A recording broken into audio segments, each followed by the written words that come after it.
اعوذ باللہ من الشیطان اللعین الرجیم بسم اللہ الرحمن الرحیم الحمدللہ الذی ذکرہ للشرف الذاکرین وشکرہ فوز للشاکرین وطاعتہ نجاة للمطیعین الصلاة والسلام علی رسول الثقلین محبوب رب المشرقین ورب المغربین ولی الدارین امام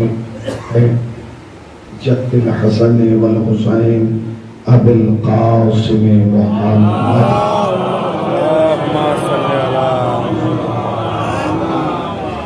اما بعد فقد قال اللہ حق سبحانہ تبارک وتعالی وقوله الحق بسم اللہ الرحمن الرحیم فاسألوا عن الذکر ان کنتم لا تعلمون صلوات پڑھتے ہیں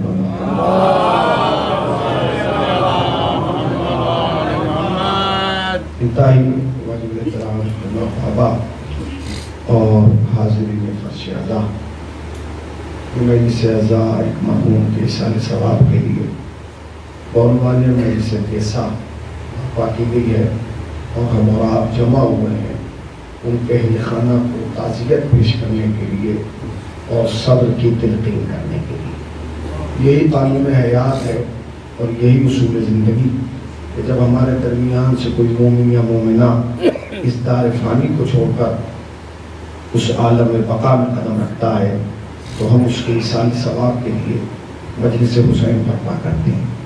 ظاہراً تو مجلس نام ہے مجمع کو جمع کر لینے کا، ہجوم کو اکٹھا کر لینے کا، افراد کو جمع کر لینے کا، لوگوں کو بلا لینے کا، احباب اور رشتہ داروں کو ایک چھت کے نیچے جمع کر ڈالنے کا، مگر یہ سارے ترجمے جو مجلس کے ہیں وہ کربلا سے پہلے کے، کربلا سے پہلے جہاں مجمع جمع کیا جائے اسے مجلس کہا جاتا ہے۔ کربلا کے بعد مجلس کے معنی بدل گئے، جہاں حق و باطل کے درمیان امتیاز پیدا کیا جائے اسے مجلس کہا جاتا ہے، جہاں یہ بتایا جائے کہ رونگ کیا ہے اور رائٹ کیا ہے اسے مجلس کہا جاتا ہے، جہاں یہ بتایا جائے کہ قاتل کون ہے اور مقتول کون ہے اسے مجلس کہا جاتا ہے، جہاں یہ بتایا جائے کہ سر کاٹنے والے کون ہے اور سر کٹانے والے کون ہے اسے مجلس کہا جاتا ہے۔ یہ مجلسیں تو جناب زینب سلام اللہ علیہ نے ہمارے حوالے کی ہی اس لیے تھی تاکہ ہم صبح قیامت تک پیدا ہونے والے ہر آدم کے بیٹے اور ہر حوا کی بیٹی کو مجلس میں بلا کے بتا سکیں کہ آؤ ہم تمہیں بتائیں گے کہ علیہ السلام کی دنیا اور ہے اور قاتلوں کی کائنات اور ہے۔ صلوات پڑھے اور محمد والے۔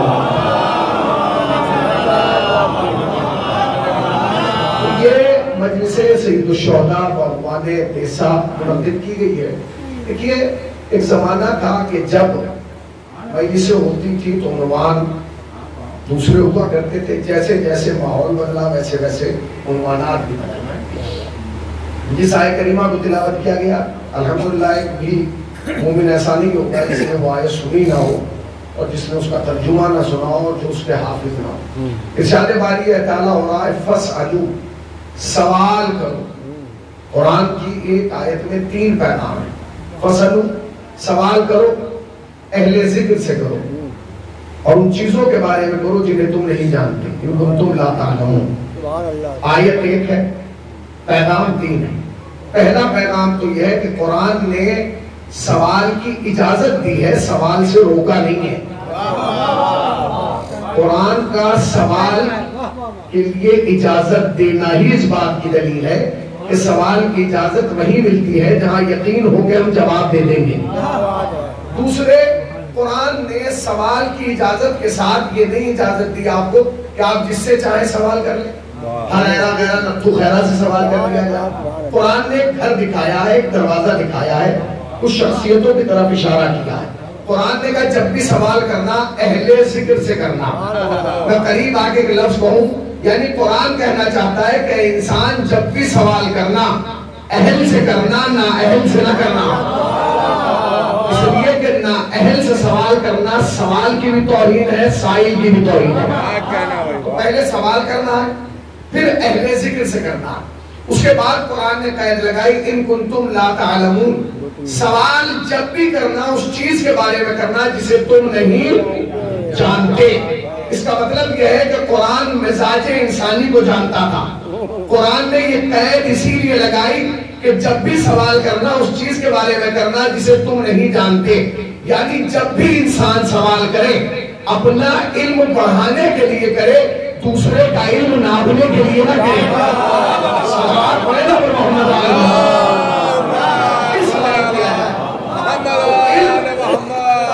کے لیے کیا جائے, علم ناپنے کے لیے نہ کیا جائے.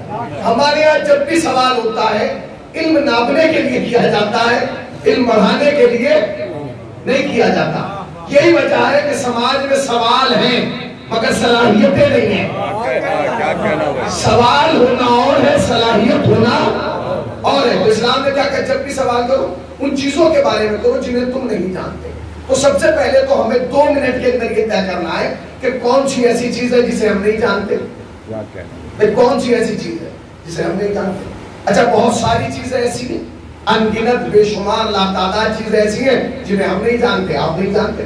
مگر آپ ترقی نے ایسی چیز پیدا کر دی کہ ہم نہیں جانتے مگر ہمارا موبائل جانتا ہے. جانتا ہے کہ نہیں؟ ابھی مجھے یہاں سے میں اس وقت ایک جگہ جانا ہے, میں کبھی گیا نہیں مگر میں نے 2 منٹ میں پتا لگا دیا کہ کتنا ٹائم لگے گا. اس نے یہ بھی بتایا کہ ٹرین سے جائیں گے تو کتنا لگے گا, کار سے جائیں گے تو کتنا لگے گا, پیدل جائیں گے تو کتنا لگے گا. یعنی ترقی نے کوئی نہ کوئی باب ایک کھولا ہے کہ آپ جب بھی سوال کریں گے یہ جواب دے گا. یہ اور بات کہ آپ کے اندر اتنی صلاحیت ہونا ضروری ہے کہ آپ یہ طے کر سکیں کہ جو جواب دیا جا رہا ہے وہ صحیح دیا جا رہا ہے یا غلط دیا جا رہا ہے. تو سوال کرنا ہے اہل ذکر سے کرنا ہے, ان چیزوں کے بارے میں کرنا ہے جنہیں ہم نہیں جانتے. تو اکثر چیزیں وہ ہیں جسے ہم جانتے ہیں. مگر دنیا شیعت کے بہت بڑے عالم دین حضرت آیت اللہ محسن کراتی نے, جنہوں نے تفسیر نور لکھی ہے اور ایران کے نیشنل چینل سے درس تفسیر دیتے ہیں, جب وہ اس آیت پہ آئے تو انہوں نے کہا کہ 2 چیزیں ایسی ہیں جسے انسان کبھی جان نہیں پایا. وہ جو پوچھا گیا کیا, تو انہوں نے کہا پہلی چیز کا نام ہے قرآن. پہلی چیز کا نام کیا ہے؟ قرآن. جبکہ خود مولوی میں قرآن ہے مگر کہہ رہے ہیں کہ انسان کتنی ترقی کر لے قرآن کو جان نہیں سکتا. تو اگر قرآن کو جان نہیں سکتا تو پھر گلی گلی میں دارالقرآن کیوں ہے, مکتب قرآن کیوں ہے, حافظ قرآن کیوں گھوم رہے ہیں, مولوی میں قرآن کیوں گھوم رہے ہیں. تو انہوں نے جواب دیا کہ قرآن کا پڑھنا اور ہے, قرآن کا جاننا اور ہے. قرآن کے نشیب و فراز کو, قرآن کی گہرائی کو, گہرائی کو نہیں سمجھ سکتے. دوسری چیز جو انہوں نے دی وہ عجیب و غریب جواب تھا. انہوں نے کہا دوسری چیز کا نام ہے کربلا. کربلا کو بھی انسان درک نہیں کر سکتا. ایک قرآن ایک کربلا. پوچھا گیا کیوں, کہا اس لیے کیونکہ قرآن نانا سے منسوب ہے, کربلا نواسے سے منسوب ہے. نہ نانا دنیا کی سمجھ میں آیا اور نہ ہی نواسا دنیا کی سمجھ میں آیا. تو اگر ہم کربلا کو نہیں سمجھے تو پھر سمجھے کیا ہے؟ بھئی ہم نے آغوش مادر سے کربلا سنی ہے, بلکہ آغوش مادر سے بھی پہلے سے ہم شکم مادر سے کربلا سننا ہے. آپ کہہ رہے ہیں کہ کربلا نہیں. تو ایک سوال ہے میرا جو ہم سے ہمیشہ کیا جاتا ہے, جو ہی محرم کا چاند نظر آتا ہے سوالات کی بوچھار ہو جاتی ہے. ایک سوال کیا جاتا ہے کہ آخر آپ محرم کیوں مناتے ہیں؟ تو جواب دیا جاتا ہے اس لیے کیونکہ حسین نے اس مہینے میں قربانی دی. بھائی حسین نے قربانی کیوں دی تھی؟ تو بہت نارمل جواب ہے, تو بچہ بھی دے دیتا. اس لیے جواب قربانی دی تھی کیونکہ اسلام خطرے میں تھا. یہ جواب دیا جاتا ہے, اسلام خطرے میں تھا. میرا آپ سے بہت آہستہ سے سوال ہے مگر جواب زور سے دیجیے گا. اگر امام حسین نے اسی لیے قربانی دی تھی کہ اسلام خطرے میں تھا تو پھر قربانی 61 ہجری میں کیوں دی ہے؟ ادھر نبی نے آنکھ بند کی, تیسرے دن سے اسلام خطرے میں تھا. کیا کہنا پہنچے آپ. اگر ہمارا جواب یہی ہے کہ اسلام خطرے میں تھا تو 61 ہجری میں اسلام تھوڑے خطرے میں تھا. ادھر ہمارے نبی کی آنکھ بند ہوئی, تیسرے دن سے اسلام خطرے میں تھا. کرے سیدہ پہ آگ لگنا اسلام خطرے میں تھا. علی کے گلے میں رسیاں ڈالنا اسلام خطرے میں تھا. علی کا دربار میں آنا اسلام خطرے میں تھا. علی جناب محسن کی شہادت اسلام خطرے میں تھا. تو نبی کا ہے 11 ہجری میں, کربلا بنی ہے 61 ہجری میں. یہ 50 سال کا عرصہ جو حسین نے گزارا کہ اس میں اسلام خطرے میں نہیں تھا. کون سا دن ایسا تھا کہ جو اسلام خطرے میں نہیں تھا؟ پہلے دن سے لے کے ادھر مصطفیٰ کی آنکھ بند ہوئی ہے سن 61 ہجری تک ایک دن، ایک لمحہ، ایک لحظہ بھی ایسا نہیں تھا کہ جو اسلام خطرے میں. تو ہونا تو یہ چاہیے تھا کہ علی کربلا بنا دیتے، علی تلوار نکال لیتے. علی نے تلوار نہیں نکالی. حسن تلوار نکال لیتے، حسن نے تلوار نہیں نکالی. حسین اپنی امامت کی ابتدا میں تلوار نکال لیتے، نہیں نکالی. 10 سال کا عرصہ گزارا اس کے بعد. اس کا مطلب یہ کہ اگر آپ کو یہ سمجھنا ہے کہ حسین نے کربلا میں قیام کیوں کیا تو پھر آپ کو یہ 50 سال دیکھنا ہوں گے جو 11 سے شروع ہوئے اور 61 پہ ختم ہوئے، کہ ان 50 سالوں میں ایسا کیا ہوا کہ جو فرزند زہرا کو کربلا کے لیے قیام کرنا. آخر ایسا کیا ہوا کہ جو وہ کام جو باپ نے نہیں کیا، بھائی نے نہیں کیا، وہ حسین نے کیا. تو آپ جا کے تاریخ میں دیکھیے، کیا تاریخ میں وہ واقعات اور وہ کیفیتیں آپ کو ملیں گی کہ آپ سمجھ جائیں گے کہ اب امام حسین کے پاس کچھ چارہ نہیں تھا قیام کے علاوہ. ابھی پیغمبر کی آنکھ بند ہوئی ہے. ایک حکومت ہے جو شام میں تیار ہو چکی ہے، یعنی خلافت دوم کے زمانے میں جو ہے شام کو فتح کیا گیا ہے اور اسلام لایا گیا ہے اور اسلام کے حاکم بنا کے انہیں افراد کو بھیجا گیا ہے جو 8 ہجری میں خود مسلمان ہوئے ہیں. بھائی دور رسالت میں شام مسلمان نہیں تھا، اسے دماغ میں بٹھا لیں. دور رسالت میں شام مسلمان نہیں تھا. خلافت دوم کے زمانے میں شام کو فتح کیا گیا.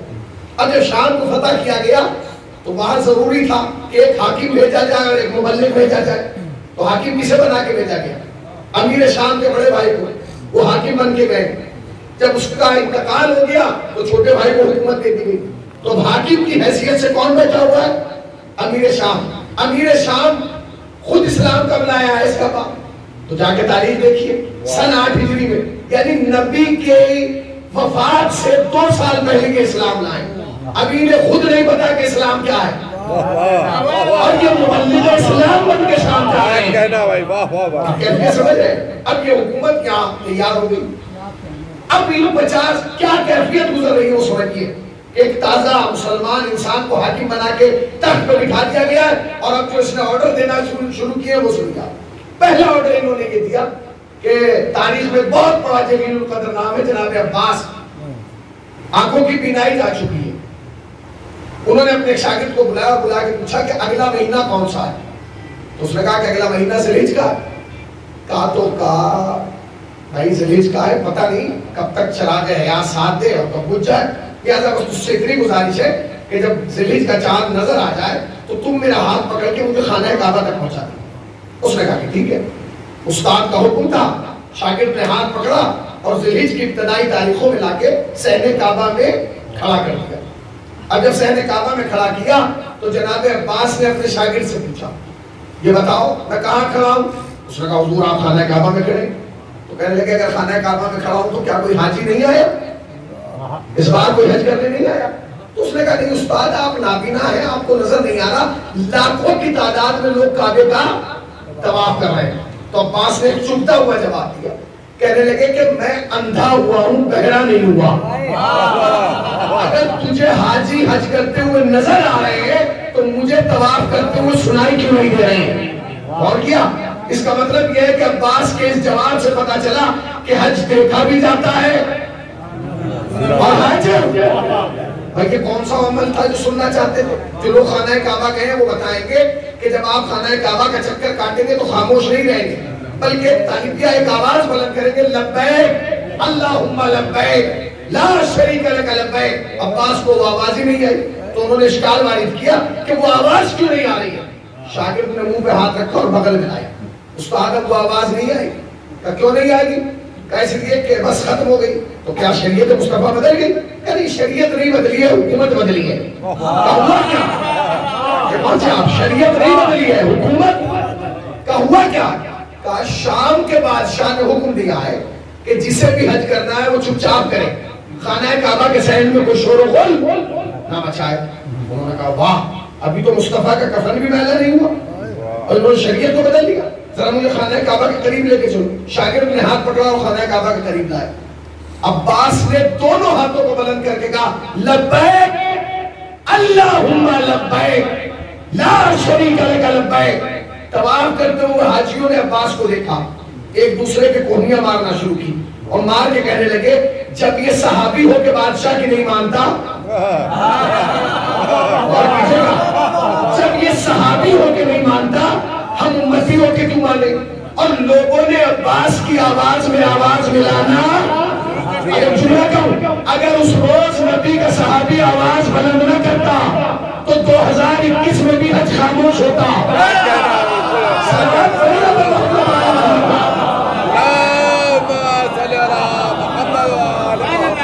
اگر اس روز نبی کا صحابی آواز بلند نہ کرتا تو آج بھی حج خاموش ہوتا۔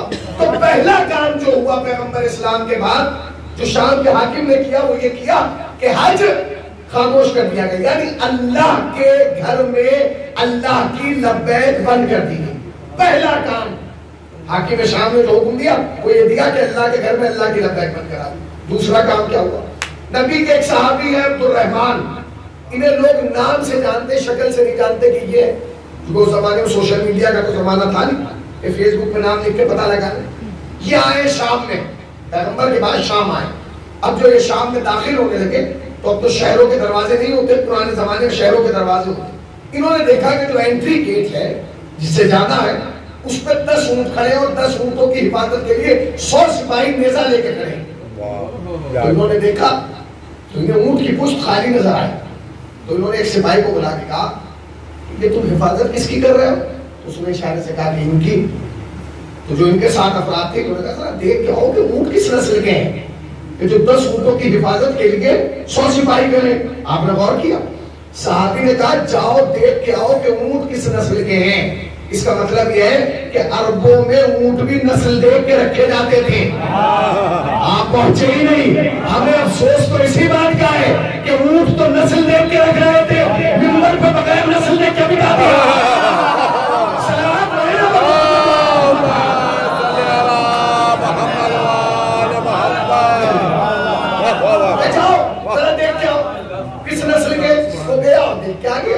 تو اس نے دیکھا کہ معمولی اونٹ ہے، عام نسل کے، تو اس نے کہا کہ حضور یہ تو معمولی نسل کے اونٹ ہیں۔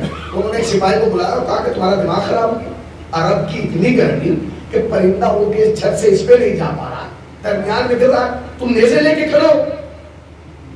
کہا حضور آپ دیکھ ہی نہیں پا رہے ہیں، تم اونٹوں کی تو حفاظت کر رہے ہو۔ اس نے کہا اونٹ کی حفاظت نہیں کر رہے۔ کہا پھر کہا یہ ہم آپ کو دکھاتے ہیں۔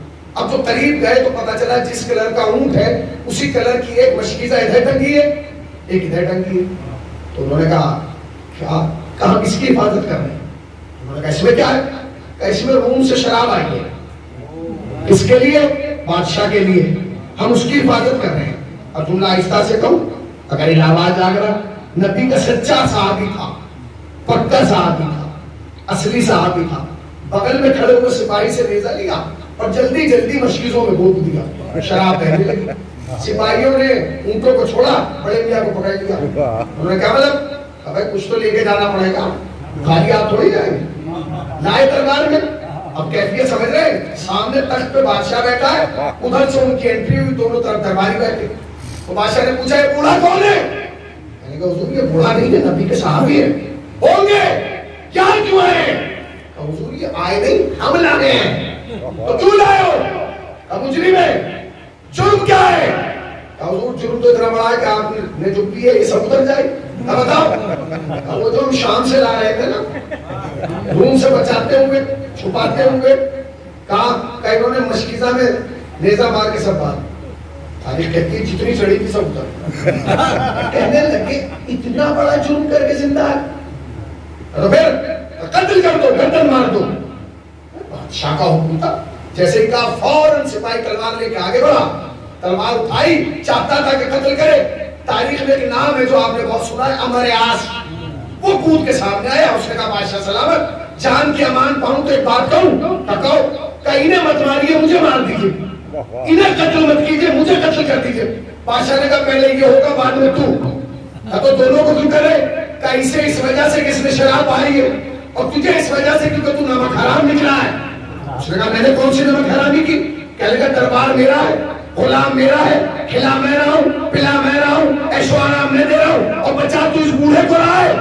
اب جو عمر عاص نے جملہ کہا تاریخ ساز کا، اس نے کہا بادشاہ سلامت آپ ہوش میں نہیں ہیں، اگر آپ ہوش میں ہوتے تو آپ سمجھ جاتے میں اسے نہیں بچا رہا ہوں، میں اب بھی آپ کو بچا رہا ہوں۔ کیا مطلب مجھے کیوں بچا رہا ہوں؟ حکم میں نے دیا ہے قتل سے ہونا ہے۔ تو آپ سمجھے نہیں، یہ ہے نبی کا صحابی، اگر آج یہ آپ کے دربار میں مارا گیا تو قیامت تک سوال ہوگا کس جرم میں مارا،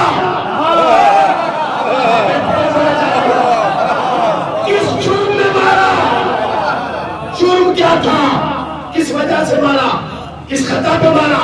اور جب ہم لوگوں کو بتائیں گے کس نے شراب کے خلاف قیام کیا تھا تو ساری قوم سمجھ جائے گی کہ اگر شریعت مصطفیٰ میں شراب پینا جائز ہوتی، کیا کہنا ہے، کیا کہنا کیا کہنا، اگر شریعت مصطفیٰ میں شراب پینا جائز ہوتی تو نبی کا صحابی کا بھی خلاف قیام، مطلب سمجھے آپ نتیجہ کیا نکلا؟ اس کا مطلب یہ کہ شام کے لوگوں میں اتنی حس بھی نہیں تھی کہ انہیں یہ بھی نہیں پتا تھا کہ شراب پینا جائز ہے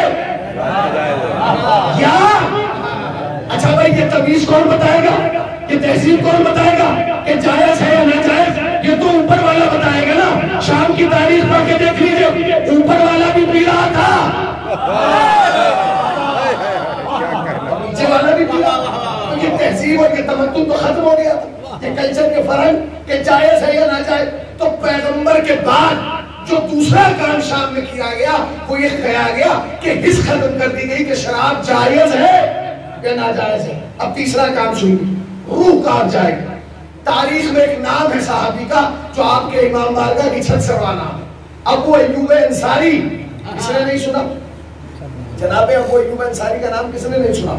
ابو ایوب انصاری وہ صحابی ہے جس کے لیے عالم اسلام میں ایک فضا بنی ہوئی ہے، ایک رومر کہ یہ اتنا بابرکت ہے کہ جس گھر میں بھی یہ قدم رکھ دے گا اس گھر سے برکت جائے گی نہیں، اس گھر میں نحوست آئے گی نہیں۔ اچھا کسی صاحب کے لیے فضیلت بیان ہونے لگے مثلا تو آپ سبب تو پوچھیں گے، سبب تو پوچھیں گے کہ کیوں ہو رہا ہے۔ آج غلام عباس صاحب ہمیں لینے گئے وقت انہوں نے ایک دعا پڑھا، سب لوگ اپنے اپنے موبائل لے کے آ گئے۔ کیوں آ گئے؟ اچھا دعا پڑھتے، ویڈیو اس لیے بنائی جا رہی ہے، عزت اس لیے کہ کمال ہے۔ اب ایک آدمی کا آپ تعارف کرا رہے ہیں کہ اتنا بابرکت ہے کہ اگر یہ قدم رکھ دے گا تو برکت جائے گی نہیں، نحوست آئے گی نہیں۔ تو پھر تاریخ میں جا کے کھنگالو کہ اس نے ایسا کیا کیا کہ جو اتنا بابرکت بن گیا۔ ہم نے پوری تاریخ پڑھی، نہ اس نے کوئی مردہ جلایا، نہ اس نے کوئی سورج پلٹایا، نہ کوئی اس نے ستارہ بلایا۔ تو پھر فضیلت کیا ہے؟ کہنے لگے ابو ایوب انصاری کی سب سے بڑی فضیلت یہ ہے کہ ان کے دروازے پر نبی کا ناکا بیٹھا تھا۔ جس دن سے نبی کا ناکا بیٹھا مسلمانوں نے عزت کرنا شروع کر دی۔ تو جملہ کہوں کتنا بھولا ہو گیا مسلمان، جس کے دروازے پہ محمد کے ناکا بیٹھے ان کی تو عزت کرے، اور جن کے لیے محمد خود ناکا بن جائے۔ سلام علیکم محمد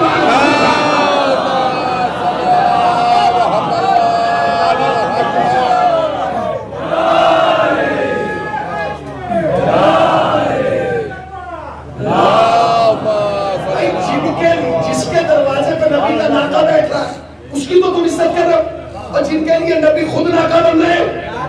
اور یہ سب کتابوں میں لکھا ہے، صرف ہماری نہیں برادران کی کتابوں میں بھی لکھا ہے کہ جب نبی ناکا بنے تو ایک کو ادھر بٹھایا، ایک کو ادھر بٹھایا۔ اب نکلے نبی شان سے نکلے، اس لیے کہ ایک ادھر ہے ایک ادھر ہے۔ سامنے سے ایک صحابہ کو بہت برا لگا، کہہ نہیں پائے، منہ بنایا، بگاڑا۔ بھائی منہ کیوں بنا رہے ہو؟ تمہارے تو شکل پہلے سے ہی ایسی ہے، تو بنانے کی صورت ہے، مگر پھر بھی بنایا۔ اور ایک جملہ کہا تاریخ صاحب، کہنے لگا یا رسول اللہ سواری کا جواب نہیں ہے۔ تو نبی رکے، نبی خاموش رہے، نبی نے فوراً جواب دیا، کہنے لگے غور سے دیکھو خالی سواری نہیں، سواروں کا بھی جواب نہیں ہے۔ تو کیا کرتا لوٹا نبی سے؟ اس نے فوراً ایک جملہ کہا، کیا نبی اللہ دونوں کو آپ نے اٹھا لیا، ایک بچے کو مجھے دے دیں۔ اس نے نبی سے بچے کو مانگا، کیا نبی نے اس کے مانگنے میں بچہ دیا؟ دیا؟ بچہ نہیں دیا مگر جواب دیا۔ نبی نے کہا پیچھے ہٹو، پھول جس پیڑ کے ہوتے ہیں اسی کی شاخ پہ اچھے لگتے ہیں۔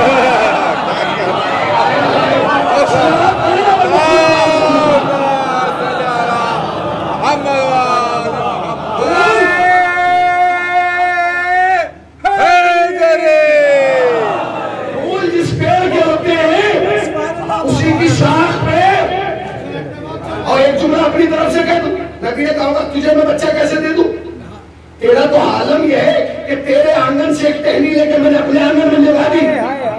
بھی بانج نکل گئی.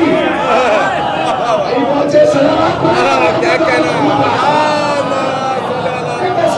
آل محمد. اب ابو ایوب انصاری اس لیول کا صحابی آیا شام. اب بھائی ایک فضا بن چکی ہے کہ اتنے بابرکت ہیں, قدم رکھ دیں گے تو برکت, قدم جب تک رہے گا بابرکت رہیں گے. تو شام کا ہر آدمی آ گیا بات, حضور میرے گھر میرے گھر میرے گھر. ابو ایوب انصاری نے کہا کسی کا دل نہیں توڑے, سب کے گھر جائیں گے. کہا جی ٹھیک ہے. تو انہوں نے اپنے ساتھ جو تھے ان سے کہا بھائی اسی گلی سے نمبر لگا. کہا جی ٹھیک ہے. پہلے گھر میں گئے استغفار پڑھ کے واپس, دوسرے میں گئے استغفار پڑھ کے واپس, تیسرے میں گئے استغفار پڑھ کے واپس, چوتھے میں استغفار, پانچویں. تو ہر گھر میں ہر گلی میں ہر بندہ ایک جیسا نہیں ہوتا. تو ایک نے کہا ارے تمہارے یہاں نہیں رکے ہمارے یہاں رکیں گے. تو انہوں نے کہا چلو تمہارا کون سا دور ہے گھر, اگلا تمہارا ہی. اس میں بھی گئے استغفار پڑھ کے واپس. تو ہر بندہ برابر نہیں ہوتا.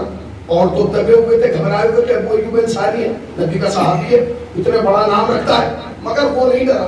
اس نے فوراً چھوڑتے کہا حضور کہیں تو رک جاتے, پوری گلی آپ نے چھان دی, کہیں تو رک جاتے. ابو ایوب انصاری نے فوراً جواب دیا کسی مسلمان کے گھر لے جاتے.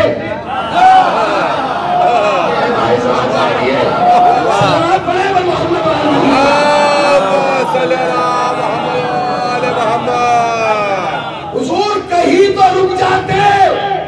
ابو ایوب انصاری نے کیا جواب دیا, کسی مسلمان کے گھر لے جاتے. اس نے کہا کہ آپ کو بت پرست لے گئے, آتش پرست لے گئے, سارے مسلمان ہیں, اللہ کی توحید کا کلمہ پڑھا ہے, رسول کی رسالت کا کلمہ پڑھا ہے. ابو ایوب انصاری نے کہا کلمہ پڑھنے سے کوئی مسلمان نہیں ہوتا, کلمہ پڑھنے سے مسلمان نہیں ہوتا. اب اگلا جملہ جو کہا اس سے واضح ہوا کہ کلمے سے کوئی مسلمان نہیں ہوتا, شریعت کی پابندی سے مسلمان ہوتا ہے. تو آپ رکے کیوں نہیں؟ کہنے لگے میں کسی گھر میں کیسے رکتا, میں جس گھر میں بھی گیا اس میں ٹوائلٹ تشوی قبلہ رخ بنی ہے. کیا تمہیں نہیں معلوم کہ شریعت مصطفیٰ میں خانہ کعبہ کی طرف بیٹھ کے اپنی حاجت پوری کرنے کو منع کیا گیا؟ یہ کہا ہے کہ خانہ کعبہ کی طرف بیٹھ کے اپنی حاجت پوری نہ کرے, اور تم نے اپنے ٹوائلٹ, اپنی تشوی, اپنے باتھ روم کا رخ جو ہے قبلہ رخ بنا دیا. تو وہ ہنسا اور اس نے کہا حضور ہمارے یہاں تو ایسے ہی بنے تھے جیسے مکے اور مدینے میں بنے. تو کہہ لگے پھر تو اس بادشاہ نے حکم دیا ہے کہ توڑ کیسے بنا, ہم نے اس کے حکم پر توڑ کے بنائے. بس ابو ایوب انصاری اپنی جگہ چھوڑے اور کہنے لگے پھر سنو, بنوانے والے پہ بھی لعنت, بنوانے والے پہ بھی لعنت, بنانے. اب یہ نبی کے صحابی کا جملہ ہے, بنوانے والوں پہ بھی لعنت, بنانے. تو ہم بھی تو 1400 برس سے یہی کہہ رہے ہیں, کیا کہنا, ہم بھی تو 1400 برس سے یہی کہہ رہے ہیں, بنوانے والوں پہ بھی لعنت, بنانے والوں پر بھی لعنت.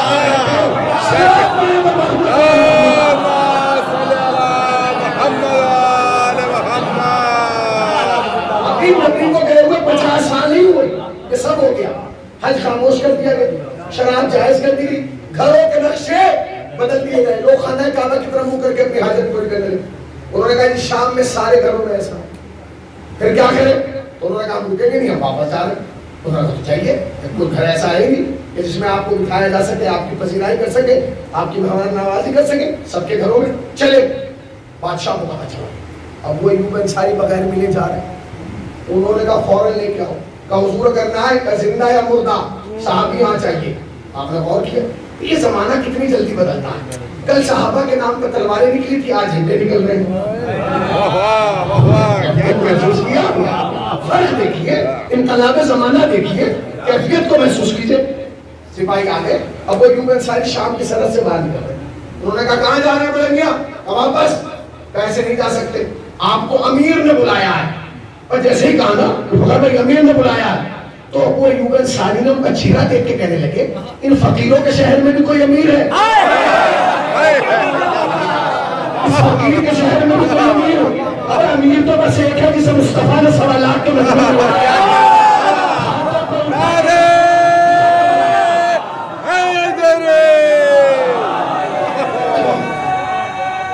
بکھر کے میں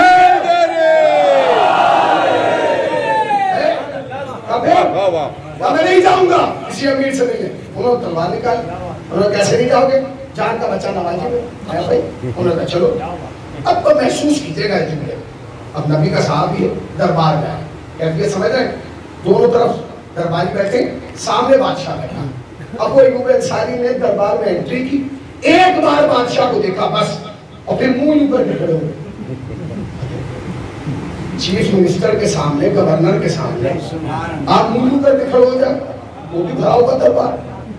پہلے تو امیر شام نے پورا دربار دیکھا, پھر اب ان کا ذہن کیسے ڈیوائیڈ کرے. اس نے ایک جملہ کہا, کہنے لگے ہماری شکل اتنی بھی بری نہیں کہ تم ہماری شکل نہیں دیکھ رہے. ابو ایوب انصاری نے فوراً جواب دے دیا, کہنے لگے بادشاہ بات شکل کی نہیں, بات نسل کی ہے. بات شکل کی تو نہیں, بات نسل کی ہے. اور بات نسل کی نہیں, بات اصل کی ہے. بات اصل کی بھی نہیں, بات فصل کی ہے. کبھی تم نے غور کیا تمہارے نام کے آگے ٹائٹل کیا کیا لگائے جاتے ہیں؟ ٹائٹل خطابات کا کیا تمہیں لکھا جاتا ہے امیر المومنین, کہنے لگا وہ تو میں ہوں. واہ. خلیفۃ المسلمین, کہنے لگا وہ تو میں ہوں. کاتب وحی الہی کا وہ بھی میں ہوں. صحابی رسول کا وہ بھی میں ہوں. ابو ایوب انصاری نے ہنس کے کہا, واہ, امیر المومنین بھی تو ہے, خلیفۃ المسلمین بھی تو ہے, صحابی رسول بھی تو ہے, کاتب وحی الہی کا وہ تو میں ہوں. تو کہنے لگے ان چاروں پوسٹوں کو کہ تجھے شریعت کا اتنا سا مسئلہ نہیں پتا کہ شریعت مصطفیٰ میں مرد کے لیے سونا پہننا حرام ہے؟ کیا تجھے نہیں معلوم, اگر الہباد اپنی جگہ جملہ سنے, کیا تجھے نہیں معلوم کہ شریعت مصطفیٰ میں مرد کے لیے سونا پہننا حرام ہے؟ تو کہنے لگا میں تو جانتا ہوں. تو کہنے لگے پھر یہ سونے کے کڑے کیوں پہنے بیٹھا ہے, یہ سونے کے ہار, یہ سونے کی چینیں. اچھا اب میں ایک جملہ کہہ دوں آپ کی طرف سے, اگر اجازت ہو, اگر میں دربار میں ہوتا تو کوئی ایوب انصاری سے ہاتھ جوڑ کے یہ کہتا کہ بڑے میاں اپنا بلڈ پریشر نہ بڑھائیے, پہلے پوری بات خود سمجھیے پھر اسے سمجھائیے. شریعت مصطفیٰ میں مرد کے لیے حرام ہے.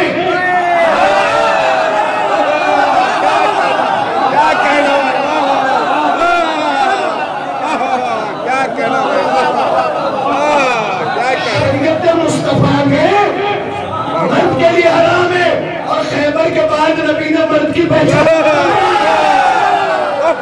صلوات پڑھیں گا تو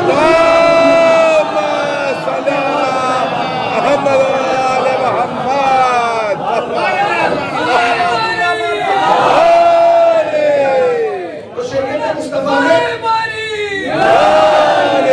ایک دفعہ سب بولتے ہیں شریعت مصطفیٰ میں مرد کے لیے سونا. اچھا جو نہیں بولے ان کی نگاہ میں حلال ہے, تو بولیے نا بھائی شریعت مصطفیٰ میں مرد کے لیے سونا کنفرم ہے. عام ممبر کے سامنے بیٹھ کے مولا کے روزے کے سامنے کہہ رہے ہیں علم مبارک لگے ہیں, تازی ہیں, کنفرم ہے, طے ہے, اس میں کوئی شک و شبہ تو نہیں کہ مرد کے لیے شریعت مصطفیٰ میں سونا پہننا حرام ہے. جب تمہیں پتا ہے کہ سونا پہننا مرد کے لیے حرام ہے, تو جب دولہا بن کے جاتے ہیں ہمارے جوان اور ساس سونا لے کے آتی ہے انگوٹھی, پھر انگلی کیوں بڑھاتے ہو؟ سسرال جاتے ہو اور ساس سونے کی انگوٹھی لاتی ہے تو تم پہنتے ہو, تو سنتے یا تو ساس تمہیں مرد نہیں مانتی.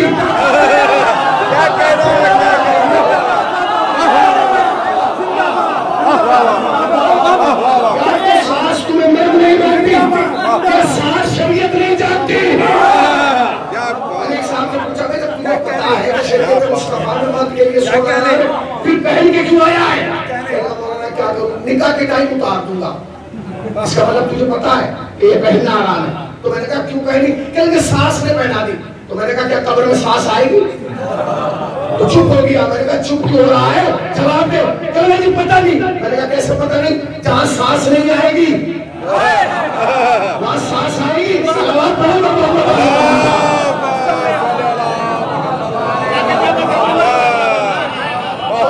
انصاری نے کیا کہا, کتنے کام ہو گئے, حج خاموش کر دیا گیا, شراب جائز کر دی گئی, گھروں کے نقشے بدل دیے گئے, مرد سونا پہننے لگے. تو اس نے کہا نہیں چھوڑیے ان باتوں کو, پہن لیا تو پہنیے, آگے آئیے. تو کوئی ایوب انصاری نے کہا کیسے آ جاؤ, کیا تجھے نہیں معلوم شریعت مصطفیٰ میں انسان کو منع کیا گیا ہے کہ وہ درندے کی کھال میں نہ بیٹھے. پتہ نہیں کہاں بیٹھے بھائی. شریعت مصطفیٰ میں حکم کیا ہے, آپ ہرن کی کھال میں بیٹھے, بکرے کی کھال میں بیٹھے, دمبے کی کھال میں بیٹھے, شیر کی کھال میں بیٹھنا مکروہ ہے. کیوں؟ اس سے انسان کا دل جو ہے وہ نرم نہیں رہتا. سخت ہو جاتا ہے، کسی کی مصیبت کو دیکھ کے پسیجتا نہیں ہے. تو انہوں نے کیا کہا کیا تجھے نہیں معلوم کہ شریعت مصطفیٰ میں انسان کو منع کیا گیا ہے کہ وہ درندے کی کھال پر بیٹھے. ایک جملہ کہہ دوں اگر اجازت ہے پھر میں یہی کہوں گا کہ ابو ایوب انصاری پوری بات خود بھی سمجھے پھر اسے سمجھائیں. شریعت مصطفیٰ میں انسان کو منع کیا گیا ہے کہ وہ درندے کی کھال پر بیٹھے.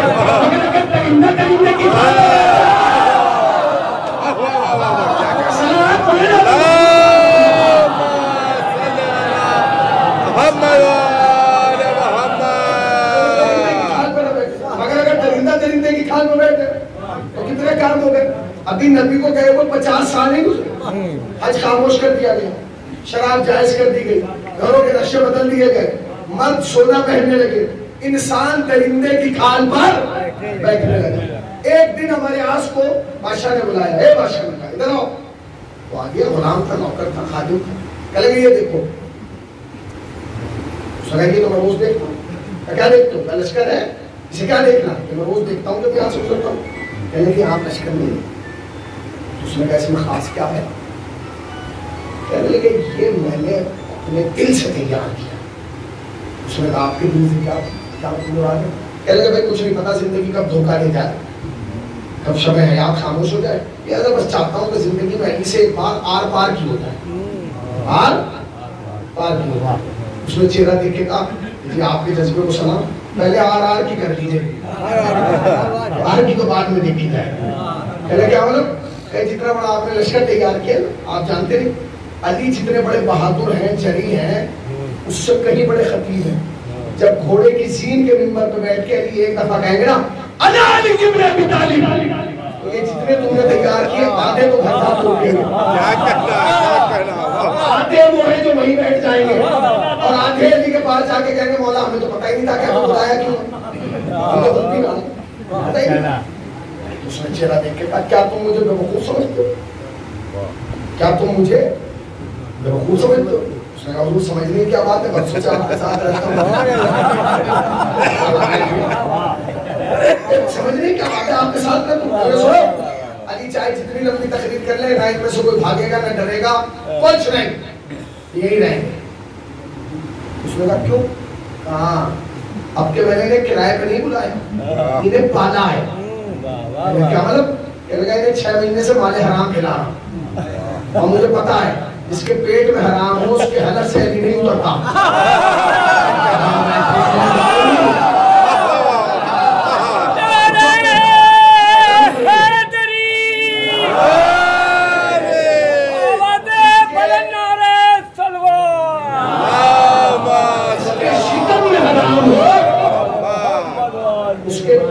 سے علی اور قریب آ کے تو جس کے شکم میں حرام ہو اس کے حلق سے نہ فضائل علی اترتے نہ کمالات علی اترتے نہ معجزات علی اترتے نہ شجاعت علی اترتی ہے نہ سخاوت علی اترتی ہے نہ طہارت علی اترتی ہے. کوئی شخص نہیں اتر جائے. تو اس نے کہا کہ میں نے اب کے انہیں پالا ہے، انہیں اتنا کھلا دیا حرام، علی چاہے جتنی لمبی تقریر کر لے انہیں پیسہ نہیں ہوگا. اچھا انہیں بولنے کا ہوگا تھا کیونکہ ایڈوائزر تھے، انہوں نے فوراً رائے دی. کہنے کا حضور ٹھیک ہے آپ نے انہیں پالا، مگر اگر ان میں کوئی علی والا آ کے چھپ گئے اور اس نے میدان میں جانے سے پہلے انہیں علی کے قصے سنا دیے کہ علی ایسے لڑتے ہیں، ایسے شجاع، ایسے بہادر، ایسے اس انداز سے تلوار چلاتے ہیں کہ یہیں سے بھی جائیں گے، پھر آپ کیا کریں گے؟ کہنے لگے میں کیا کروں گا، یہ بات میرے دماغ میں آئی نہیں، میں نے سوچا ہی نہیں اس کا جواب کیا. تو پھر میں تو تم نے رائے دی، اب تم جاؤ اور ڈھونڈو کہ اس میں کون علی والا ہے کون میرا ہے. واہ کیا کہنا. جو کھولے گا کوئی پھنسے گا. یہ چلے گئے. 3 دن بعد واپس آئے. بادشاہ نے پوچھا ہمارے ہاتھ سے کوئی علی والا ملا؟ اس نے کہا کوئی نہیں ملا. خوش ہو گیا. کہنے لگے اگر ہوتا تو ملتا، مگر ہمارے ہاتھ آگے کی چیز تھا. اس نے کہا حضور مجھے نہ ملنا اس بات کی دلیل نہیں ہے کہ نہیں ہے، مجھے نہ ملنا اس بات کی دلیل نہیں ہے کہ نہیں ہے. تو پھر کہا کہ علی والوں کو جانتے نہیں کہ جب چاہتے ہیں تب نظر آتے ہیں. آپ بھی علی والوں کو جانتے ہیں جب چاہتے ہیں تب نظر آتے ہیں، جب چاہتے ہیں تب غائب ہو جاتے ہیں. یہ بات میں نے سب سے پہلے 2000 میں پڑھی کہنی والوں کی پہچان یہ جب چاہتے ہیں تب نظر آتے ہیں، جب چاہتے ہیں غائب ہو جاتے ہیں. آپ یقین جانے اس دن سے میں سوچ رہا تھا بھائی غائب کیسے ہوتے ہیں، کہنی والا غائب کیسے ہوتا ہے، ہمیں نہیں پتا چلا. مگر جب حزب اللہ کی 33 دن کی جنگ ہوئی نا اسرائیل سے، اور امریکہ کے ایک جنرل سے سوال کیا گیا کہ تم تو اتنے تھے، وہ اتنے سے تھے، ان اتنے سنو تمہیں اتنا مارا اور تم اتنے ہوتے انہیں مار نہ سکے، تو اس نے یہی جواب دیا مارتے کیسے، جب وہ آتے تھے تو نظر آتے تھے، جب ہم جاتے تھے غائب ہو جاتے.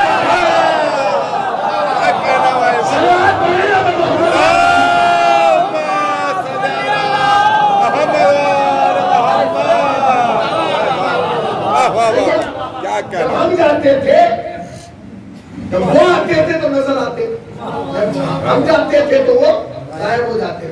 مرجیت نے ہمیں کیا دیا؟ مرجیت نے حزب اللہ دی ہے، مرجیت نے قاسم سلیمانی دیا ہے، مرجیت نے نصر اللہ دیا ہے، دیا ہے بولیے دیا ہے کہ نہیں؟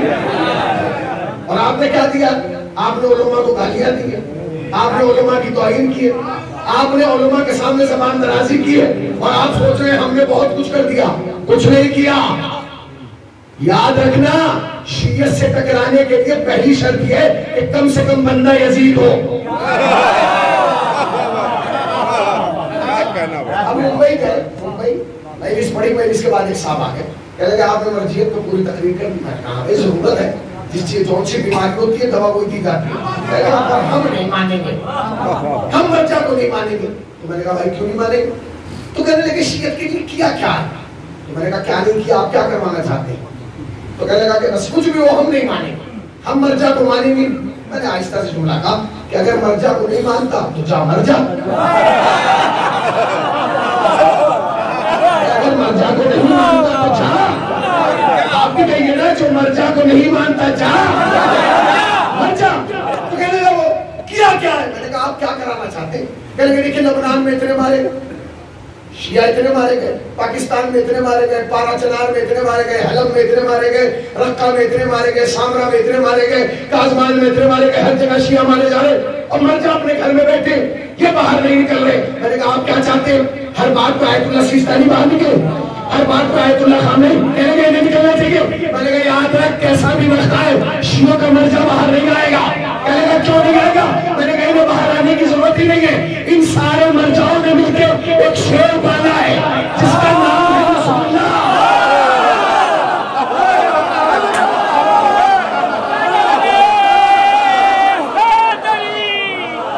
سارے مرجعوں نے مل کے ایک شیر پالا ہے جس کا نام ہے، بولیے نا، جس کا نام ہے.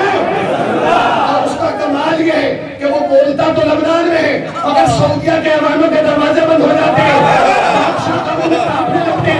بادشاہ کی میز پر رکھا ہوا پانی ہلنے لگتا ہے. اس نے ایک بیان دیا، پوری دنیا ہل گئی. اس نے کہا دنیا بھر کے دہشت گردوں کان کھول کے سن لو، میں علی کا بیٹا حسن نصر اللہ اعلان کرتا ہوں کہ ساری دنیا کے دہشت گرد مل کے شام میں جمع ہو جائے، انشاءاللہ اگر میں نے خیبر یاد نہ دلا دیا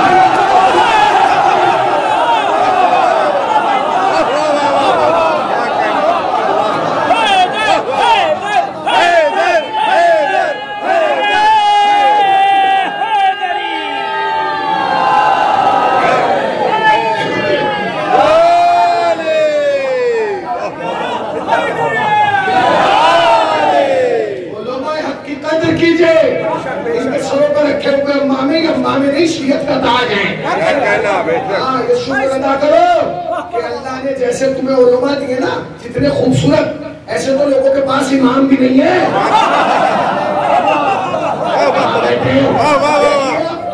مراجع کی تصویریں دیکھیے اور پھر دنیا کے سارے اماموں کی دیکھ لیجیے، چاہے وہ کعبے کا امام ہو، کسی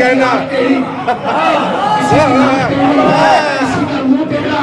ہم یہی تو کہتے ہیں جب تصویر کا مقابلہ نہیں کر رہے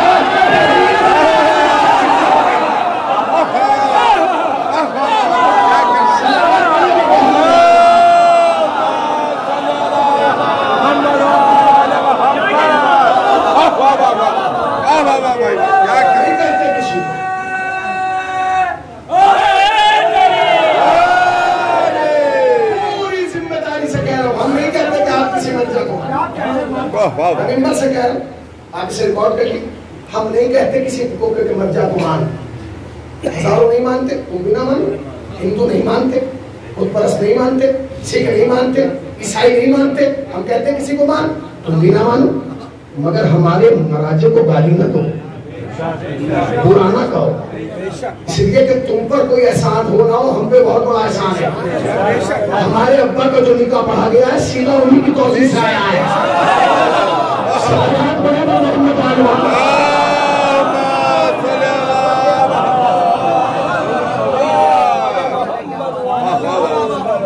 جسے دیکھیے بول رہا کیا ہوا؟ شریعت پہ احسان ہے، احسان ہے. ہر آدمی کو تو دعا لگی ہے مولوی سے آگے نکلوں گا، مولوی سے آگے. میں نے ہمیشہ کہا کبھی مولوی سے آگے نہ نکلنا، پیچھے نکل رہنا. اس لیے کہ جب تک زندہ ہو مولوی کے پیچھے ہو، جس دن مر گئے خود بخود آگے آ جاؤ. اس کا مطلب قوم کا ہر آدمی جانتا ہے زندہ ہے تو پیچھے، آگے آیا. جو بھی مولوی سے آگے آنے کی کوشش کرے گا سمجھ لیجیے مردہ ہے.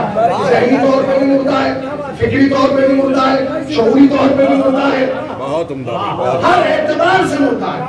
علماء کے پیچھے رہو، آگے نہ ہونا. مردہ شمار کیے جاؤ. نہ 3 میں رہو گے نہ 13 میں رہو گے.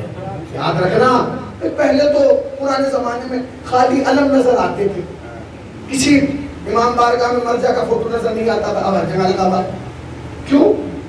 یاد رکھیے کہ شیعہ بے وقوفوں کا مذہب نہیں ہے. شیعت میں پاگلوں کی بھرتی ہے ہی نہیں. کیا کہنا بھائی، واہ واہ. سن 80 سن 70 میں ہر امام بارگاہ میں جاؤ گے ایک آدھ علم ہوا کرتا، زیادہ سے زیادہ 5. اب دیکھیے کتنے لگے. ایک آدھ ذریع ہوتی تھی. کیوں؟ کیونکہ جب دشمن نے علم کی مخالفت کی ہم نے علم بڑھا دیے. جب تعزیت کی مخالفت ہوئی ہم نے تعزیت بڑھا دی. جب مرجعیت کی مخالفت ہوئی ہم نے فوٹو بڑھا دیا.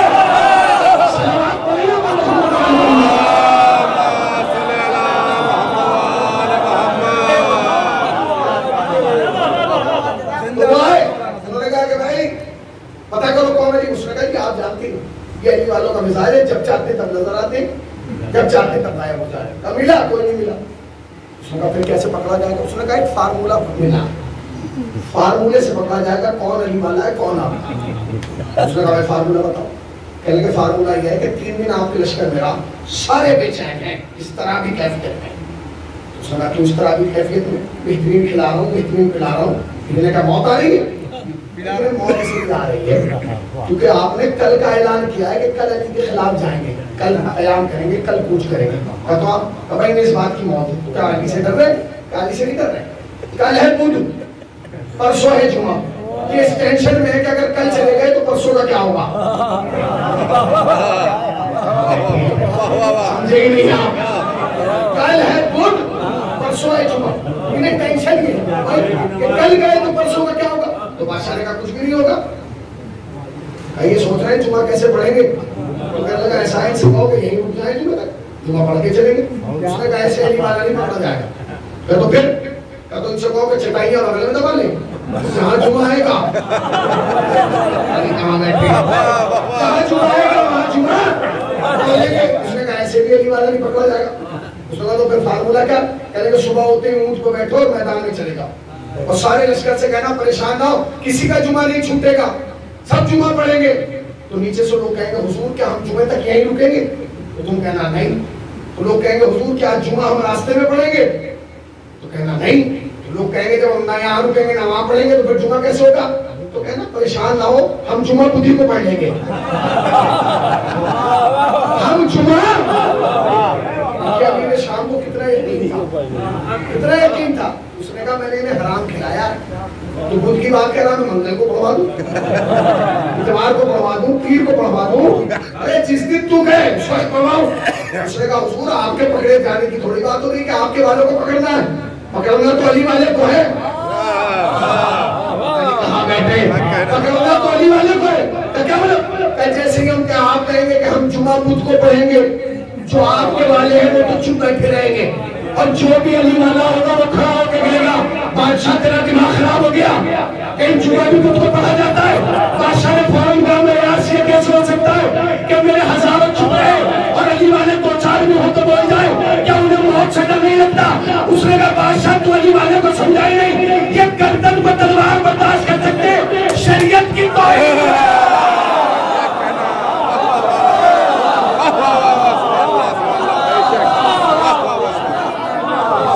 یہ گردن پر تلوار برداشت کر سکتے، شریعت کی توہین۔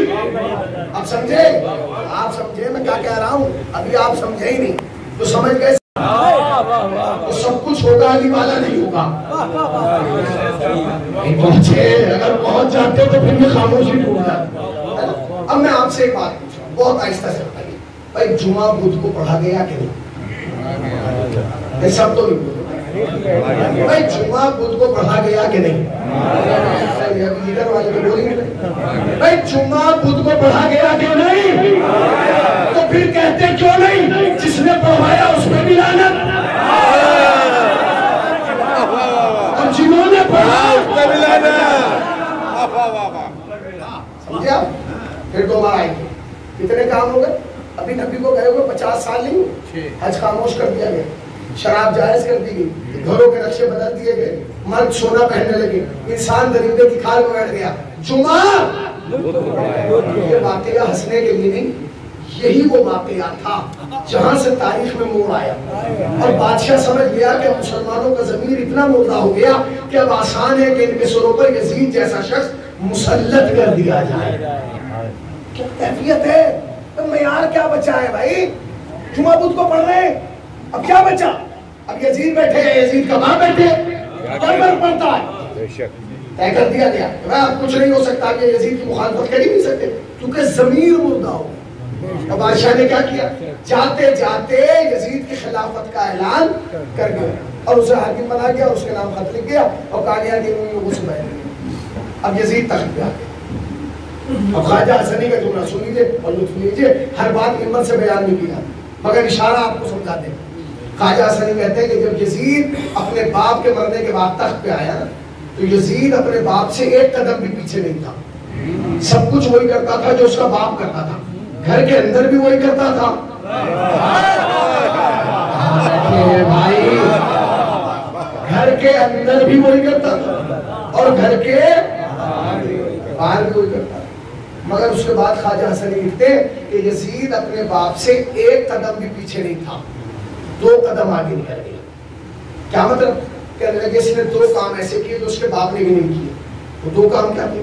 کہنے لگے پہلا کام تو اس نے یہ کیا کہ علماء کا لباس پہنا کے بندروں کو منبر پر بٹھایا اور نسبت دی اس ذوات مقدسہ کی طرف جو آیت تطہیر مصداق، اس کے باپ نے نہیں کیا۔ دوسرا کام اس نے یہ کیا جو اس کے باپ نے نہیں کیا تھا کہ اس نے مسجد میں بیٹھ کے شراب پیا۔ گراف سمجھ رہے ہیں آپ؟ اسلام کا گراف سمجھ رہے ہیں کتنا گرا ہے؟ کیا کیفیت ہوگی؟ حج خاموش کر دیا گیا، شراب جائز کر دی گئی، گھروں کے نقشے بدل دیے گئے، مرد سونا پہننے لگے، انسان درندے کی کھال پر بیٹھ گیا، جمعہ بدھ کو پڑھا دیا گیا، حد ہو گئی، علماء کا لباس پہنا کے بندروں کو منبر پر بٹھایا، لوگ مسجد میں بیٹھ کے شراب پی رہے ہیں۔ کیا آپ بھی حسین قیام نہ کرتے؟ کیا آپ بھی حسین پر قیام واجب نہیں تھا؟ یہ سارے کام علی کے زمانے میں نہیں، حسین کے زمانے میں، ساری تکمیل حسین کے زمانے میں۔ اب جب یہاں تک گراف گر گیا کہ لوگ مسجد میں بیٹھ کے شراب پینے لگے، اب حسین پر واجب تھا کہ حسین اٹھے، حسین آ گئے حسین کربلا۔ کربلا میں آنے کے بعد حسین نے قیام کر دیا۔ کیا قیام کیا؟ چند گھنٹوں کی جنگ ہوئی، اس کا نتیجہ کیا نکلا؟ حسین کا سر کے نیزہ پہ آ گیا۔ اب لوگ کہتے ہیں حسین کی جنگ سے ہمیں کیا فائدہ ملا؟ حسین تیرے فائدے کے لیے کربلا آئے نہیں تھے، حسین ہمارے تمہارے فائدے کے لیے تھوڑی کربلا آئے تھے۔ یہ پوچھو کہ حسین کی قربانی سے اسلام کو کیا فائدہ ملا؟ جانتے فائدہ کیا ملا؟ فائدہ جانتے کیا ملا؟ سنیے فائدہ کیا ملا بھائی، پوری توجہ بات ہے۔ فائدہ یہ ملا کہ اگر میں یہ پوچھوں کہ اس مجمع کے اندر 50 سال کے آدمی کتنے ہیں، رات اٹھائیے، جو 50 سال کے ہیں ماشاءاللہ، جو 50 سال سے زیادہ کے وہ بھی ہاتھ اٹھائیں۔ غلام بات ہے آپ کو جوانی کہ 50 سال کے اللہ انہیں حیات طولانی تا دیر ہمارے سروں پر سایہ آیا، انہیں حج و زیارات سے مشرف 50 سال کے۔ اچھا اگر پورے الہ آباد میں جوڑے جائیں بتائیے 50,000، پورے پردیش میں جوڑے جائیں، پورے ملک میں جوڑے جائیں، ہر گلی میں آپ کو 50 سال کا ملتا کیونکہ 50 سال نارمل ایوریج ہے، اتنا سا چھٹیوں میں گزر جاتے ہیں، 50 سال گزر جاتے ہیں کیوں؟ ابھی شادی ہوئی، ابھی 50 سال ہو گئے، ہو گیا، گزر گئے 50 سال، نارمل ایوریج ہے۔ اچھا 50 سال میں یہ سب کچھ ہوا جو نارمل ایوریج ہے، تو میں نے آپ کو گنایا 11 سے 61 ہجری میں یہ سب کچھ ہو گیا، 50 سال کہہ رہے ہیں۔ کربلا بنی ہے 61 ہجری میں، ہم بیٹھے 1443 ہجری، تقریباً کربلا کے بعد 1380 سال کے بعد ہم بیٹھے، اتنے تقریباً 1380 سال ہو گئے کربلا کو بنے ہوئے۔ میں یہ پوچھوں پورے الہ آباد میں 1380 سال کا کوئی ہے؟ پورے پردیش میں ہو، پورے دیش میں ہو، آس پاس کے ملکوں میں ہو، پوری دنیا میں ہو، تو 1380 سال کا ملے گا؟ ملے گا؟ بولیے کیوں؟ اس لیے کہ 50 سال ہے اتنے سے، 1380 سال ہے۔ جانتے ہیں حسین کی قربانی کا فائدہ کیا ملا؟ سنیے کیا ملا۔ 50 سال میں دشمن میں اتنی طاقت تھی کہ اس نے جمعہ بدھ کو پڑھوا دیا۔ 50 سال میں دشمن میں اتنی طاقت تھی کہ اس نے جمعہ بدھ کو پڑھوا دیا، مگر کیا کربلا کے 1380 سال کے بعد کسی کے باپ میں دم ہے جو جمعہ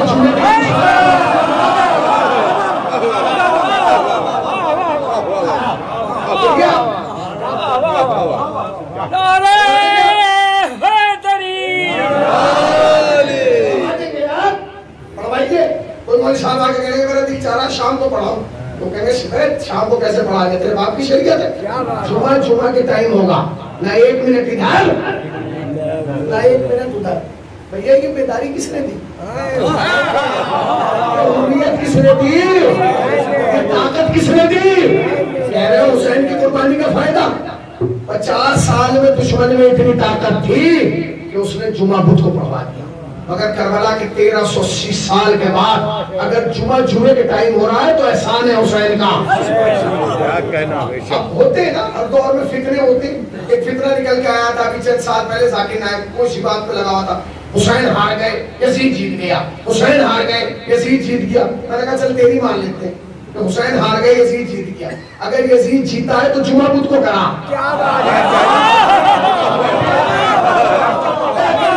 یزید جیتا ہے تو جمعہ بدھ کو کرا۔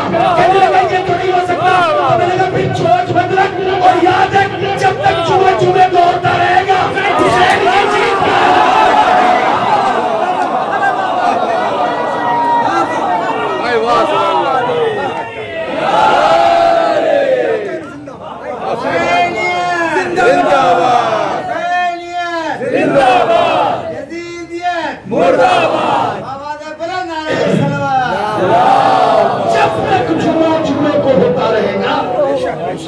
کیا ملا حسین کی قربانی سے؟ سنو تو قربانی سے کیا ملا؟ 50 سال میں دشمن میں اتنی طاقت تھی کہ اس نے مسجد میں بیٹھ کے شراب پی۔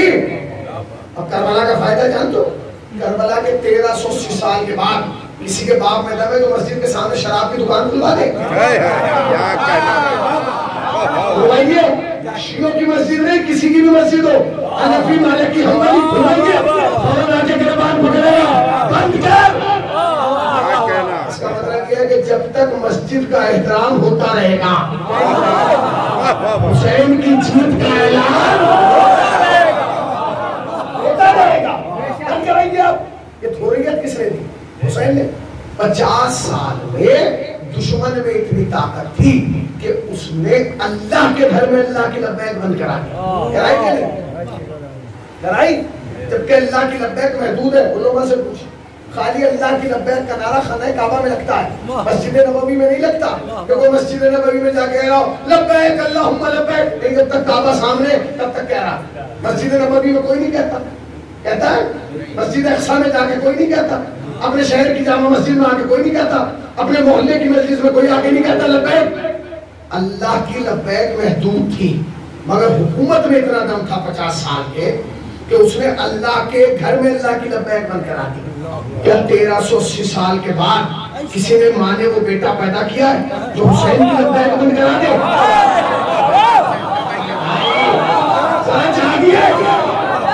دشمن میں اتنا دم تھا کہ اس نے اللہ کی لبیک بند کرا دی۔ کیا 1380 سال کے بعد کسی کے باپ میں دم ہے جو لبیک یا حسین بند کرا دے؟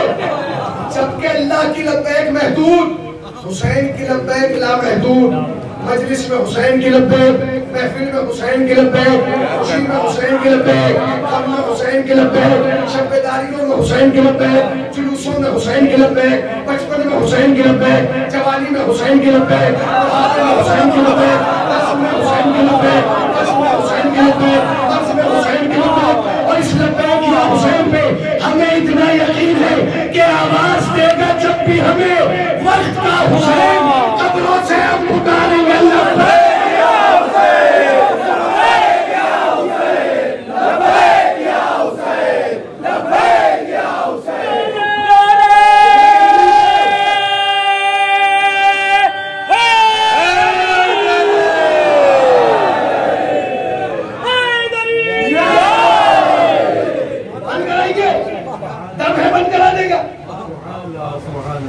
یہ آج جو دنیا میں آزانیں ہو رہی ہیں نا، احسان ہے حسین کا، بے شک بے شک۔ یہ جو مسجدوں کا احترام ہے، احسان ہے حسین کا، جو اکرام دیا جا رہا ہے قرآن کو، یہ احسان ہے حسین کا۔ اچھا میں نے 1 گھنٹے کی میں سنوں، 1 گھنٹے زیادہ ہے، ایک سوال کرنے کا تو حق مجھے ہے اور آپ کو بھی حق ہے کہ ہم اپنے سارے برادران اہل سنت سے پوچھیں کہ بھائیو یہ تو بتاؤ کہ اسلام کس سے لیا؟ کیا کہنا بھائی؟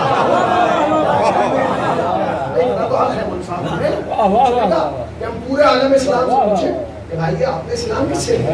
میں نے ایک ساتھ رک جاؤ، آپ نے کس سے لیا اسلام؟ کہنے کہ امام ابو حنیفہ سے۔ میں نے کیا کہنے؟ آپ نے امام مالک سے، آپ نے امام حنبل سے، آپ نے امام شافعی سے، تو سب نے اپنے اپنے اماموں سے اسلام لیا۔ اللہ سب کے اماموں کو سلامت رکھے، سب کو جو ہے وہ جنت تک پہنچا دے، اگر ان کا عقیدہ ٹھیک ہے۔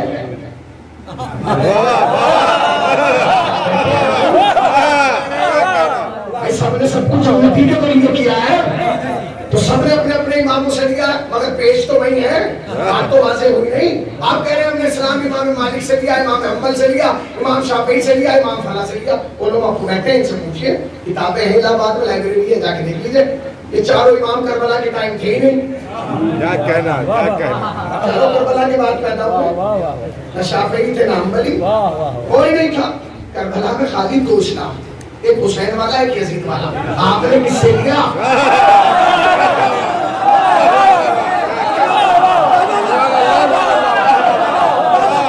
سوال تو پیدا ہو رہا ہے نا بھائی، نہ تو امام شافعی تھے، نہ امام مالک تھے، نہ امام حنبل تھے، کوئی نہیں تھا۔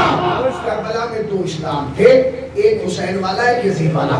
بھائیو ہمیں تو بتانے کی ضرورت نہیں ہے کہ ہم نے کس سے لیا، تمہیں بتانے کی ضرورت ہے کس سے لیا۔ کوئی ہو ماں کا جیالہ جو نکل کے آئے اور باہر گئے، میں نے تو یزید سے لیا، پھر دیکھ ہم کیا کرتے ہیں۔ اگر یزید سے لیا تو جمعہ خود کو پڑھ، مسجد میں بیٹھ کے سلام۔ اب ایک نہیں ملتا جو کہ ہم نے یزید سے اسلام لیا، اب سب کیا کہتے ہیں؟ ہم تو لیتے یزید سے، خدا کی لعنت ہو یزید پہ، ہم نے تو سیدنا حسین سے اسلام لیا۔ وہ سب نے سیدنا حسین سے لیا، اسلام سب نے سیدنا حسین سے لیا۔ تو جملہ کہہ دوں اجازت ہو الہ آباد والوں، جب سب نے سیدنا حسین سے اسلام لیا ہے تو موت آتی ہے عاشور کے جلوس میں آتے ہوئے۔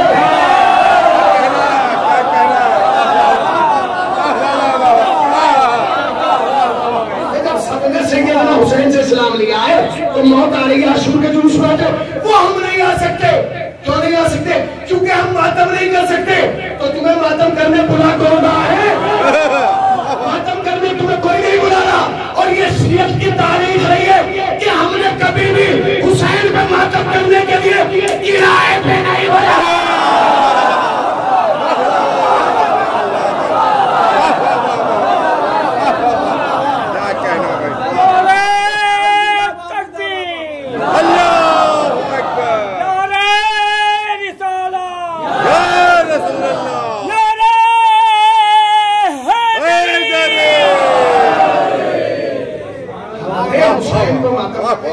کبھی کرائے پہ بلائیں گے، ہم نہیں چاہتے کہ تمہارے سینے پہ چوٹ لگے، اس لیے کہ جب ہمیں تمہارے سینے پہ چوٹ مارنا ہوتی ہے ہم اپنے سینے پہ ہاتھ مار رہے ہیں۔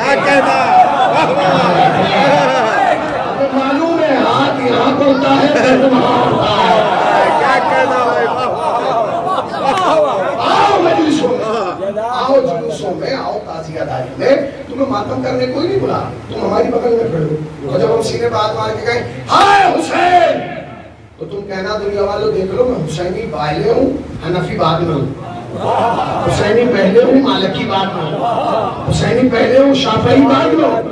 یاد رکھنا آج مسجد کی مینار کسی کی بھی ہو، اگر اللہ اکبر کی آواز آ رہی ہے احسان ہے حسین کا اکبر، بے شک بے شک غلط کہہ رہا ہوں؟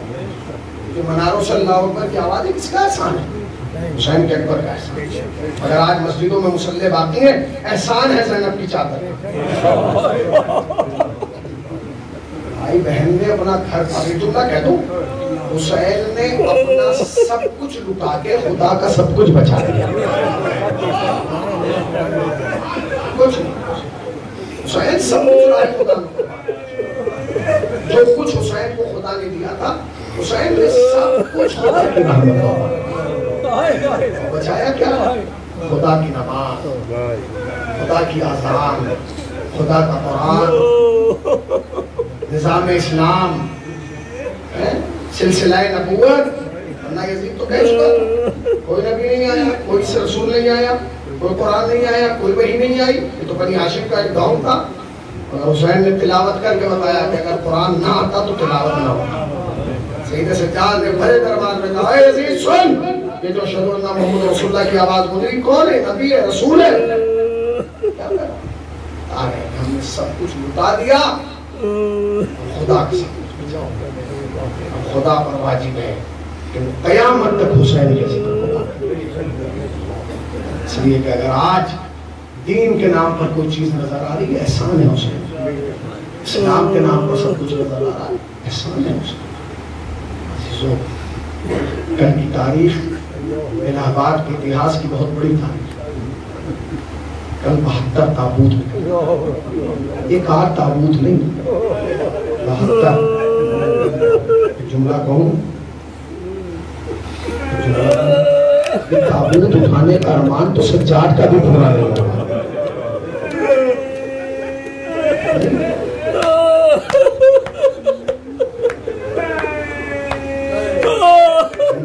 زینب نے سید سجاد کو تلاش کیا، سید سجاد آواز دے رہی سجاد، سجاد کہیں بھی نہیں۔ اب جب قید خانے کے کونے میں آئے تو کیا دیکھا؟ سید سجاد سر جھکائے بیٹھے، اتنی سجاد میں نے تمہیں پورے قید خانے میں ڈھونڈ لیا اور تم یہاں بیٹھے۔ اور جو سید سجاد نے سر اٹھایا نا تو پوری داڑھی کا دالو تھی، پوری داڑھی کا مٹی اور کہتے ہیں سید سجاد میرے لال تیری داڑھی پہ مٹی کہاں سے آئی ہے، کہاں سے آئی ہے کر؟ سجاد نے ایک جملہ کہا، کہتے پھپی اماں کربلا ہو کے آیا، یہ خاک کربلا ہے، یہ مٹی جو ہے وہ کربلا کی مٹی، میرے لال کربلا گیا تھا، کیوں گیا تھا؟ کہتے پھپی اماں لاشوں کو دفن کرانے گیا، مگر میرے لال تم نے کیسے دفن کیا؟ تیرے تو ہاتھوں میں ہتھکڑیاں، پاؤں میں بیڑیاں ہیں، گلے میں توق ہے، کمر میں لنگر ہے۔ کہ پھپی اماں جب میرے گھوڑے کے ٹاپوں کی آواز بنی اسد نے سنی نا وہ ایک نشیم میں جا کے چھپ گئے۔ بعد میں جب گھر چھٹی اور انہوں نے دیکھا کہ میرے ہاتھوں میں ہتھکڑیاں ہیں، پاؤں میں بیڑیاں ہیں، گلے میں توق، تو باہر نکل کے آئے اور آ کے پوچھنے لگے آپ کون ہیں؟ تو میں نے بس ایک جواب دیا، میں ان لاشوں کا وارث ہوں، میں ان لاشوں کا وارث ہوں۔ کیوں آئے مولا؟ کئی لاشوں کو دفن کرنے آیا۔ تو پھر انہوں نے کہا مولا آپ کیسے دفن کریں گے؟ آپ کا تو ہاتھ بند ہے۔ تو پھر کیا کیا جائے گا؟ مولا آپ ایک بلندی پہ ٹیلے پہ بیٹھ جائیے، ہم لاتے آپ کو علامت بتاتے آتے رہیے گا کس کا لاشا ہے، ہم دفن کرتے رہیں گے۔ تو پھر انہوں نے ایک لاشا لائے اور کہنے لگے مولا لاشے کیا قسم سے لگتا ہے کہ کوئی حبش والا ہے مگر خون سے خوشبو آ رہی ہے۔ تو جیسے میں نے سنا کہ نہیں پہچانا کس کا لاشا ہے، کہ نہیں بولا کہ میرے بابا کا غلام جون کا لاشا ہے۔ پھر اماں نے جون کا لاشا تھا میں نے دفن کرا دیا۔ پھر وہ کہتے ہیں مولا کسی ضعیف کا لاشا ہے مگر کمر سیدھی ہے، کہ نہیں پہچانا کس کا لاشا ہے، کہ نہیں کہ میرے بابا کے بھائی دوست حبیب کا لاشا ہے۔ وہ لاشے لاتے رہے، میں بتاتا رہا یہ ہم کا لاشا، ہم کے بیٹے کا لاشا، ہم کے غلام کا لاشا۔ کہتے پھر اماں اس کے بعد گئے اور ماتم کرتے ہوئے آئے۔ میں نے کہا کیوں ماتم کرو؟ تو مولا اب جو لاشا لائے کسی جوان کا لاشا ہے مگر مولا دونوں ہاتھ سینے پر رکھے ہیں، مولا ہم نے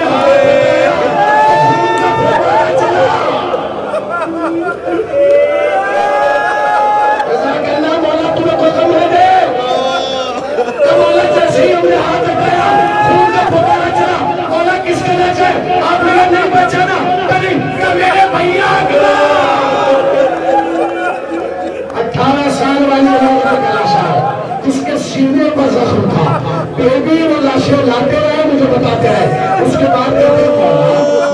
اب ایک لاشا دیکھ کے آئے جو فرات کے کنارے پڑا ہوا ہے، جس کے ہاتھ الگ ہے، سینہ الگ ہے، پاؤں الگ ہے، مولا وہ کس کا لاشا ہے؟ کیونکہ اللہ نے اپنی وجہ سے گیا تب یہ سوال نہیں بچنا کریں تب اللہ نے کربلا عباس کا لاشا، عباس کا لاشا ہے۔ کہنے لگے مولا کیسے دفن کریں گے؟ مولا ہم کیسے دفن کریں گے؟ اس لیے کہ سارا جسم الگ الگ ہے۔ میں نے کہا کہ چٹائی لاؤ، چٹائی میں جسم کے تمام اعضاء کو دفن کر دو۔ پھر میں لاشا دفن کر دیا گیا۔ تو پھر پوچھتی ہے پھر کیا ہوا؟ کہ پھر میں اس کے بعد بنی اسد کے تمام لوگ آئے اور سر جھکا کے کھڑے ہو گئے۔ میں نے پوچھا کہ سارے لاشیں دفن ہو گئے؟ کہتے نہیں مولا بس ایک لاشا پڑا ہے جو مقتل کے بیچ میں ہے۔ میں نے کہا کہ تم اس لاشے کو اٹھا کے نہیں لائے؟ تو بنی اسد والے رونے لگے۔ میں نے کہا رو کیوں رہے ہو؟ تو مولا ہم تو لاشا اٹھا نہیں سکتے۔ کیوں نہیں اٹھا سکتے؟ تو مولا اب تک جتنے لاشیں لائے نا ان لاشوں میں کوئی نہ کوئی جگہ تھی جہاں سے پکڑ کر اٹھا لیا۔ اگر اس لاشے میں اتنے زخم ہیں، ارے تیروں پر تیر، نیزوں پر نیزے، امام کمر پکڑ دیتے، ارے میرا غریب بابا، میرا مظلوم بابا، میرا بیٹا۔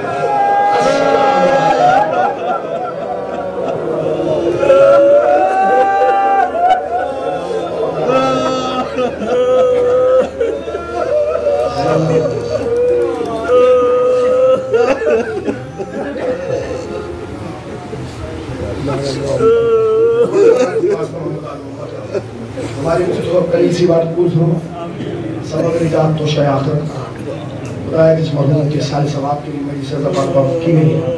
اشارہ کا بنائی پر درجات کو بلند سے بلند فرما، جوار اہل بیت و جگہ عنایت فرما۔ خدایا حاضرین کو سال کے اندر اندر زیارت کربلا مولا سے اللہ جو ایک بار جا چکا اسے دو بار بلا لے، دو بار جا چکا اسے بار بار بلا لے، آنکھ بند نہ ہو جب تک روزہ حسین کا دیدار نہ کر لے۔ اے میرے اللہ واسطہ محمد علیہ امت کا، جتنے فرض شہداء میں بیٹھے ہیں انہیں مانگنے کا طریقہ نہیں آتا، تجھے عطا کا سلیقہ آتا ہے۔ ان کی نیک دلی حاجات کو پورا فرما، ان کے اوپر میں ہاتھوں کو اپنے علاوہ کس دوسرے کا محتاج قرار نہ دے، ان کے ہاتھوں پر اپنی رحمتیں، برکتیں، نعمتیں، مغفرت نازل فرما۔ خدایا اس ذکر کو ہماری نسلوں میں منتقل کر، خدایا ہمیں حق منبر ادا کرنے کی توفیق عطا فرما۔